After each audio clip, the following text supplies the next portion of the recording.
के साथ सभी भगवत भक्तों का स्वागत करती हूँ आपके अपने चैनल गीत की अलवाणी में। नए मेहमानों का स्वागत, शुक्रिया, अभिनंदन, आभार और सभी के उज्जवल और उत्तम भविष्य की कामना के साथ सभी पवित्र देवी देवताओं का आह्वान करते हैं और उन्हें आसन देते हैं। ओम श्री तुलसीदासाय नमः, ओम वाल्मीकाय नमः, ओम गौरीपताय नमः, ओम श्री सपत्निकाय लक्ष्मणाय नमः, ओम श्री सपत्निकाय शत्रुघ्नाय नमः, ओम श्री सपत्निकाय भरताय नमः, ओम श्री हनुमते नमः। इन्हें आसन देते हैं। श्री गुरु चरण सरोज रजनीश्वर मुकुर सुधारी, वर्णव रघुवर विमल जसु जोदायक कुफलचारी, बुद्धिहीन तनु जानिके सुमिरौ पवन कुमार, बल बुद्धि विद्या देहु मोहि हरहु कलेश विकार। रामायण तुलसी करते कथा कहु अनुसार, आसन देव प्रेम से। विराजो जी पवन कुमार, लखन सिया रामचंद्र की जय, लखन सिया रामचंद्र की जय। और चारों भाई बाहर विहार कर रहे हैं और सभी संतों की सेवा करते हुए वन में अपने आंगन में विहार कर रहे हैं और हनुमान जी से और भरत जी से बातें कर रहे हैं। और भरत जी संतों के बारे में उनकी बड़ाई सुनना चाहते हैं। संत असंत भेद विल गाई, प्रणत पाल मोहि कहु बुझाई, संतन के लक्षण सुनु भ्राता, अग्नि श्रुति पुराण विख्यात। हे शरणागत के पालन करने वाले, संत और असंत के भेद अलग अलग करके मुझे समझा कर कहिए। श्री रामचंद्र जी ने कहा, हे भाई, संतों के लक्षण असंख्य हैं, वे वेद और पुराणों में प्रसिद्ध हैं। संत असंत ने के असी करनी, जिमि कुठार चंदन आचरणी, काटे परसु मलय सुनु भाई, निज गुंदे सुगंध बसाई। संत और असंतों की करनी ऐसी है जैसे कुल्हाड़ी और चंदन का आचरण होता है। हे भाई सुनो, कुल्हाड़ी चंदन को काटती है क्योंकि उसका स्वभाव या काम ही वृक्ष को काटना है, किंतु चंदन अपने स्वभाववश अपना गुण देकर उसे काटने वाली कुल्हाड़ी को सुगंध से सुगंधित कर देता है। ताते सो सीसन चढ़त जग वल्लभ श्रीखंड, अनिल दाहि पीटत घनई, परसु वदन यह दंड। इसी गुण के कारण चंदन देवताओं के सिरों पर चढ़ता है और जगत का प्रिय हो रहा है, और कुल्हाड़ी के मुख को यह दंड मिलता है कि उसको आग में जलाकर और फिर उसे घल से पीटते हैं। विषय अलमपट सील गुनाकर, पर दुख दुख सुख सुख देखे पर, सम अभूति रिपु विमद विरागी, लोभा मरण हर्ष भय त्यागी। संत विषय में लंपट नहीं होते, अर्थात विषयों में लिप्त नहीं होते। जो संत होते हैं शील और सद्गुणों की खान होते हैं, उन्हें पराया दुख देखकर दुख और सुख देखकर सुख प्राप्त होता है। वे सब में सर्वत्र सब समय समता रखते हैं और उनके मन में कोई उनका शत्रु नहीं होता। वे मद से रहित और वैराग्यवान होते हैं और लोभ, क्रोध, हर्ष और भय का त्याग किए हुए रहते हैं। कोमल चित्त दीनन पर दाया, मन वच क्रम मम भक्ति अमाया, सभी मान प्रद आपु अमानी, भरत प्राण सम ममते प्राणी। उनका चित्त बड़ा कोमल होता है, वे दीनों पर दया करते हैं और मन, क्रम और वचन से निष्कपट भक्ति करते रहते हैं। सबको सम्मान देते हैं पर स्वयं मान रहित रहते हैं। वे भरत, हे भरत, संत जन मेरे प्राणों के समान है। विगत काम मम नाम परायण, शांति विरति विनती मुदि तारय, शीतलता सरलता मैत्री, द्विज पर प्रीति धर्म जन यत्री। उनको कोई कामना नहीं होती, वे मेरे नाम के परायण होते हैं। शांति, वैराग्य, विनय और प्रसन्नता के घर होते हैं। उनमें शीतलता, सरलता, सबके प्रति मित्रवत और ब्राह्मणों के चरणों के प्रति प्रीति होती है, जो धर्म को उत्पन्न करने वाली है। हे सब लक्षण बसई जासु उर, जाने हुतात संत संतत फुल, समदम नियत नीति नहीं डोलही, परश वचन कभू नहीं बोलेही। हे तात, ये सब लक्षण जिसके हृदय में बसते हों, उनको सदा संत ही जानना, जो मन के निग्रह, इंद्रियों के निग्रह, नियम और नीति से कभी भी विचलित नहीं होते और मुख से कभी भी कठोर वचन नहीं बोलते, वही संत होते हैं। निंदा स्तुति उभय सम ममता मम पद कंज, ते सज्जन मम प्राण प्रिय, गुण मंदिर सुख कुंज। जिन्हें निंदा और बड़ाई दोनों समान है और मेरे चरण कमलों में जिनकी ममता है, वे गुणों के धाम और सुख की राशि संत जन मुझे प्राणों के समान प्रिय हैं। सुनो असंतन केर सुबाहु भूले संगति करिए न काहू तिन्हे के संग सदा दुखदाई जिमि कपिलिन घालई हर्षारई।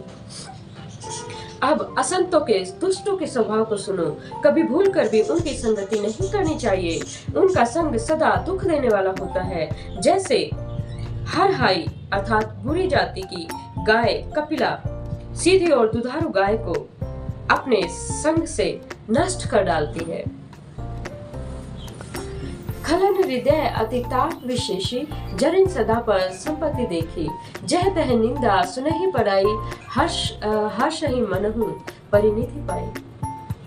दुष्टों के हृदय में बहुत अधिक संताप रहता है।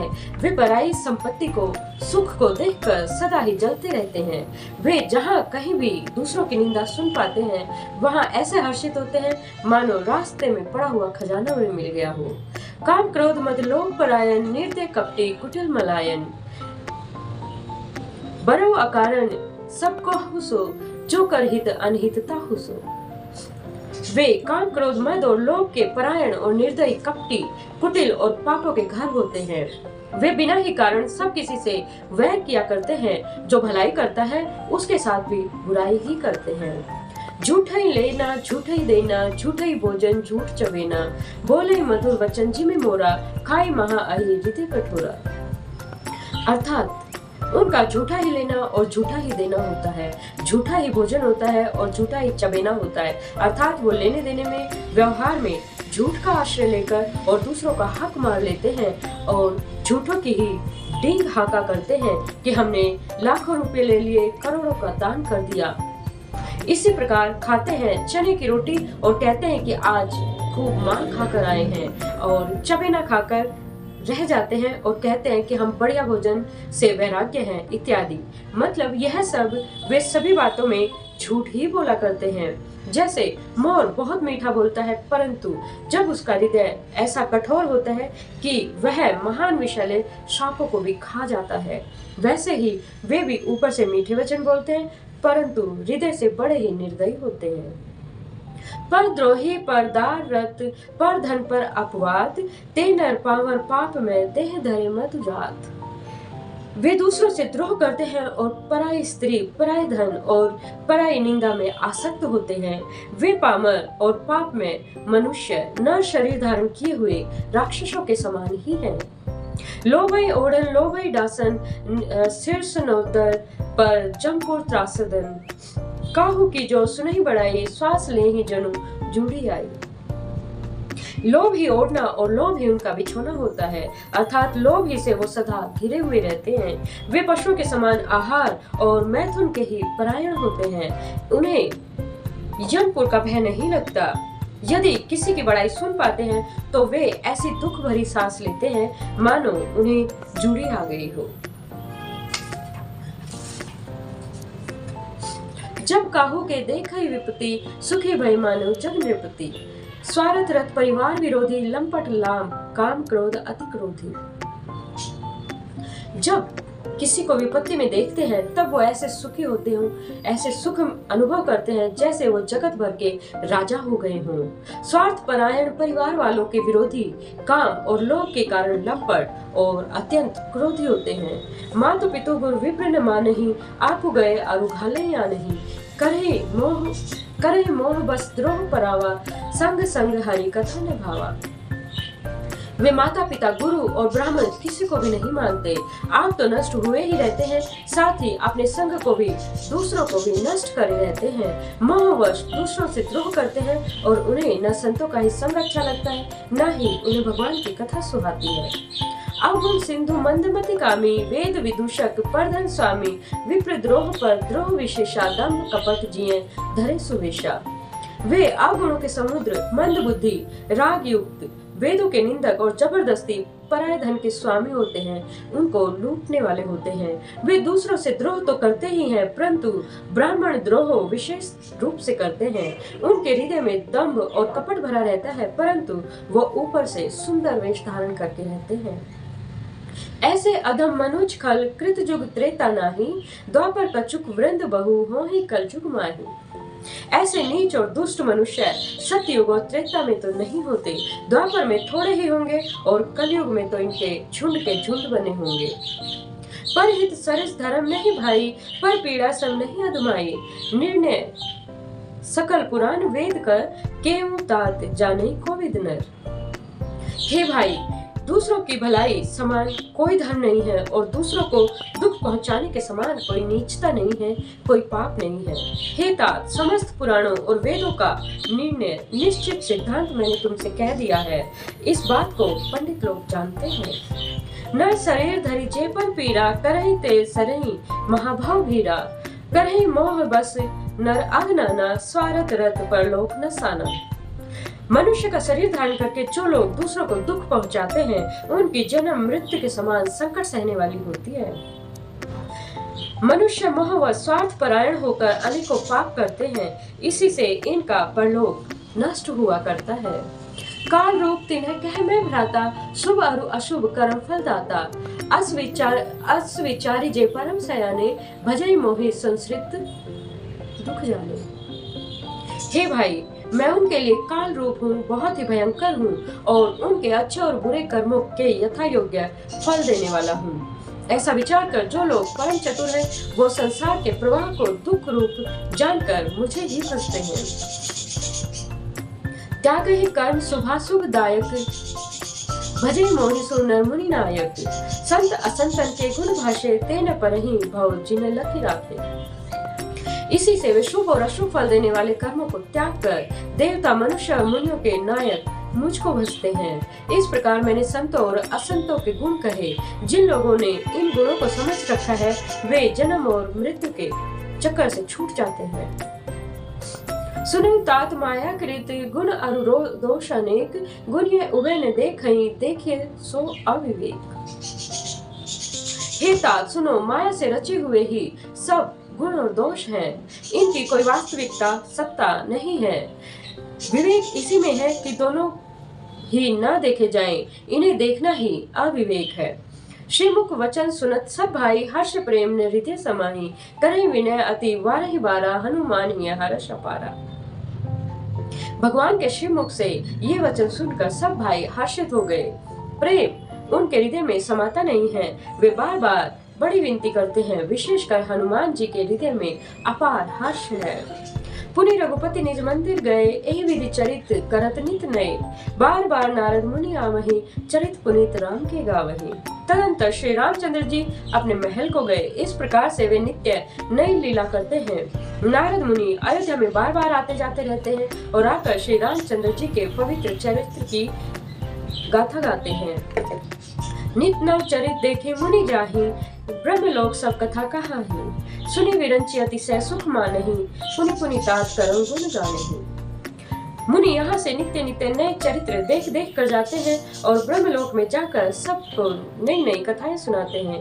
ब्रह्मा जी सुनकर अत्यंत सुख मानते हैं और कहते हैं, हे तात, बार बार श्री रामचंद्र जी के गुणों का गान करिए।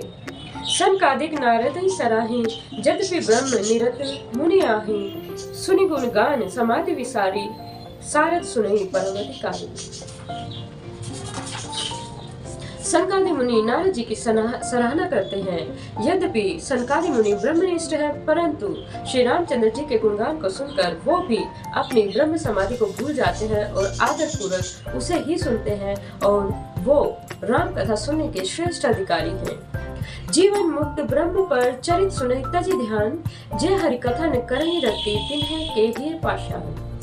सनकादि मुनि जैसे जीवन मुक्त और ब्रह्मनिष्ठ पुरुष भी ब्रह्म समाधि छोड़कर श्री रामचंद्र जी का चरित्र सुनते हैं। यह जानकर भी श्री हरि की कथा से प्रेम नहीं करते, उनके हृदय में सचमुच ही पत्थर के समान है। एक बार रघुनाथ बुलाए, गुर द्विजपुर वासी सब आए। बैठे गुरु मुनि और द्विज सज्जन, बोले वचन भगत भव भंजन। एक बार श्री रघुनाथ जी के बुलाए हुए गुरु वशिष्ठ जी, ब्राह्मण और अन्य नगर निवासी सभा में आए। सब गुरु मुनि ब्राह्मण और अन्य सभी सज्जन यथा योग्य बैठ गए। तब भक्तों के जन्म मरण को मिटाने वाले श्री रामचंद्र जी ऐसे वचन बोले, सुनऊ सकल पुरजन्मम वाणी, कहूँ न कहूँ ममताऊ उर आनी। नहीं अनीति कहीं कछु प्रभुताई, सुनऊ करूँ जो तुम्हें सुहाई। हे समस्त नगरवासियों, मेरी बात सुनिए। यह बात मैं हृदय में कुछ ममता लाकर नहीं कहता हूँ, मैं अनीति की बात कहता हूँ और न इसमें कुछ प्रभुता ही है। इसलिए संकोच और भय को छोड़कर ध्यान देकर मेरी बात को सुनिए और फिर यदि तुम्हें अच्छी लगे तो उसके अनुसार करिए। सोई सेवक प्रियतम मन सोई, मम अनुशासन माने जोई। जो अनीति कछु भाषो भाई, तो मोहि वर्जहूँ भय विसराई। वही मेरा सेवक है और वही मेरा प्रियतम है जो मेरी आज्ञा माने। हे भाई, यदि मैं कुछ अनीति की बात कहूँ तो भय बुलाकर अर्थात बेखटक होकर मुझे रोक देना। बड़े भाग मानुष तनु पावा, सुर दुर्लभ सब ग्रंथ ही गावा। साधन धाम मोक्ष कर द्वारा, पाए न जेहि परलोक समारा। बड़े भाग्य से यह मनुष्य शरीर मिला है। सब ग्रंथों ने यही कहा है कि यह शरीर देवताओं को भी दुर्लभ है, कठिनता से मिलता है। यह साधन का धाम और मोक्ष का दरवाजा है। इसे पाकर भी जिसने परलोक न बना लिया, सो परत्र दुख पावे से धुनि धुनि पछताई। काले ही कर्म ही ईश्वर ही मिथ्या दोष लगाई। वह परलोक में दुख पाता है और सिर पीट पीट कर पछताता है तथा अपना दोष न समझकर काल पर, कर्म पर और ईश्वर पर मिथ्या ही दोष देता है। ए ही तन कर फल विषय न भाई, स्वर्ग स्वलप अंत दुखदाई। नर तनु पाई विषय मन देहि, पलटी सुधाते शठ विष लेहि। हे भाई, इस शरीर से प्राप्त होने का फल विषय भोग नहीं है। इस जगत में भोगों की तो बात ही क्या, स्वर्ग का भी भोग बहुत थोड़ा है और अंत में दुख देने वाला है। अतः जो लोग मनुष्य शरीर पाकर विषयों में मन लगा देते हैं, वे मूर्ख अमृत को बदलकर विष ले लेते हैं। ताहि कहु भल कहीं न कोई, गुंजा ग्रही परस्मनिक होई।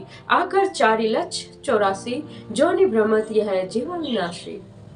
जो पारसमणि को खोकर बदले में घुंघची ले लेता है, उसको कभी कोई बुद्धिमान नहीं कहता। यह अविनाशी दीव, अंडज, स्वजद, जरायुज और उभिज 4 खानों और 84 लाख योनियों में चक्कर लगाता रहता है। फिरत सदा माया कर प्रेरा, काल कर्म स्वभाव गुण घेरा। कभुक करी करुणा नर देहि, देत ईश बिनु हेतु स्नेहि। माया की प्रेरणा से काल, कर्म, स्वभाव और गुण से घिरा हुआ, इनके वश में हुआ वह सदा भटकता ही रहता है। बिना ही कारण स्नेह करने वाले ईश्वर कभी विरले ही दया करके इसे मनुष्य का शरीर देते हैं। नर तनु भय वारिधि कहु बेरो, सन्मुख मारुत अनुग्रह मेरो। करनधार सद्गुण दृढ़ नावा, दुर्लभ साज सुलभ करि पावा। यह मनुष्य का शरीर भव सागर से तारने के लिए जहाज है। मेरी कृपा ही अनुकूल वायु है। सद्गुरु और मजबूत जहाज के कर्णधार हैं। इस प्रकार कठिनता से मिलने वाले साधन सुलभ होकर भगवत कृपा से सहज ही उसे प्राप्त हो गए हैं। जो न तरे भव सागर नर समाज अस पाई, सोकृत निंदक मंदमती आत्महन गति जाई। जो मनुष्य ऐसा साधन पाकर भी भव सागर से न तरे, वह कृतघ्न और मंद बुद्धि है और आत्महत्या करने वालों की गति को प्राप्त होता है। जो परलोक यहाँ सुख चाहूं, सुनि मम वचन हृदय दृढ़ गहूं। सुलभ सुखद मार्ग यह भाई, भक्ति मोरी पुराण श्रुति गाई। यदि परलोक में और यहाँ दोनों जगह सुख चाहते हो तो मेरे वचन सुनकर उन्हें हृदय में दृढ़ता से पकड़े रखो। हे भाई, यही मेरी भक्ति का सुलभ और सुखदायक है। पुराणों और वेदों ने इसे गाया है। और इसी के साथ आज की कथा को विश्राम देते हैं और सभी पवित्र देवी देवताओं को यथास्थान जाने का आग्रह करते हैं। कथा विश्राम होत है, सुनो वीर हनुमान। जो जन जहाँ से आइए तहाँ करो भान। एक घड़ी आधी में पुण्यास, तुलसी संगत साधु की हरण कोटि अपराध। राम लखन सिया जान की सदा करो कल्याण। श्रोता सब आसन गए, शंभु गए कैलाश। अपने अपने धाम को विदा होत अनुसार, कहूँ दंडवत प्रभु शरणय विनय करू कर जोर। लखन सिया रामचंद्र की जय, लखन सिया रामचंद्र की जय। और इसी के साथ जय सिया राम, जय हनुमान, जय घनश्याम, जय माता रानी, जय गुरुदेव, जय महादेव।